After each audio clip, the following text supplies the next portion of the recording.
ರಾಜ್ಯದಲ್ಲಿ ಯುಗಾದಿ ಬಳಿಕ ಮಳೆ ರಾಯನ ಅಬ್ಬರ.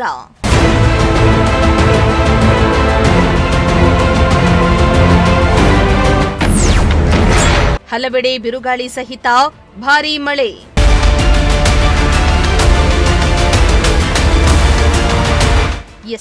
ಯುಗಾದಿಗೂ ಮುನ್ನ ರಾಜ್ಯಾದ್ಯಂತ ಮಳೆ ಅಬ್ಬರ ಜೋರಾಗಿದ್ದು, ಯುಗಾದಿ ಬಳಿಕವೂ ಮಳೆ ಮುಂದುವರೆದಿದೆ.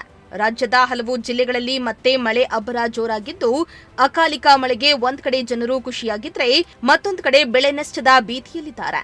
ರಾಜ್ಯದ ಹವಾಮಾನದಲ್ಲಿ ದಿಢೀರ್ ಬದಲಾವಣೆಯಾಗಿದ್ದು, ಕೆಲವು ಜಿಲ್ಲೆಗಳಲ್ಲಿ ಬಿಸಿಲಿನ ಧಗೆ ಹೆಚ್ಚಾಗಿದ್ರೆ ಕೆಲವು ಜಿಲ್ಲೆಗಳಲ್ಲಿ ಗುಡುಗು ಸಹಿತ ಮಳೆಯಾಗ್ತಾ ಇದೆ. ಕರಾವಳಿ ಸೇರಿದಂತೆ ರಾಜ್ಯದ ಹಲವು ಜಿಲ್ಲೆಗಳಲ್ಲಿ ಗುಡುಗು ಸಹಿತ ಮಳೆಯಾಗುವ ಸಾಧ್ಯತೆ ಇದೆ ಎಂದು ಹವಾಮಾನ ಇಲಾಖೆ ಮುನ್ಸೂಚನೆಯನ್ನ ನೀಡಿದ್ದು, 17 ಜಿಲ್ಲೆಗಳಿಗೆ ಹವಾಮಾನ ಇಲಾಖೆ ಯೆಲ್ಲೋ ಅಲರ್ಟ್ ಅನ್ನು ಘೋಷಿಸಿದೆ.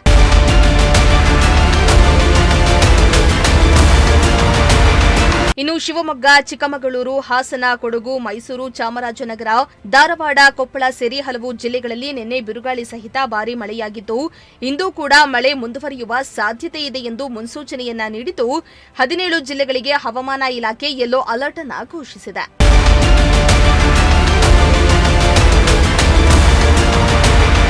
ಇತ್ತ ಬೆಂಗಳೂರು, ತುಮಕೂರು, ಕೋಲಾರ, ಚಿಕ್ಕಬಳ್ಳಾಪುರ ಭಾಗಗಳಲ್ಲಿ ಬೇಸಿಗೆಯ ಧಗೆ ಹೆಚ್ಚಾಗಿದ್ದು, ಆಗಾಗ ಮೋಡ ಕವಿದ ವಾತಾವರಣ ಸೃಷ್ಟಿಯಾಗುತ್ತೆ.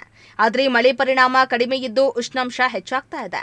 ತುಮಕೂರಿನಲ್ಲಿ ಬಿಸಿಲಿನ ತಾಪಮಾನ ಹೆಚ್ಚಾಗಿದ್ದು, ಜನರು ತಂಪು ಪಾನೀಯಗಳು ಹಾಗೂ ಛತ್ರಿಯ ಮೊರೆ ಹೋಗ್ತಿದ್ದಾರೆ. ಈ ಸಮಯದಲ್ಲಿ ಜನರು ಆರೋಗ್ಯದ ಕಡೆ ಹೆಚ್ಚಿನ ಗಮನ ಹರಿಸುವಂತೆ ವೈದ್ಯರು ಸೂಚನೆಯನ್ನ ನೀಡಿದ್ದಾರೆ.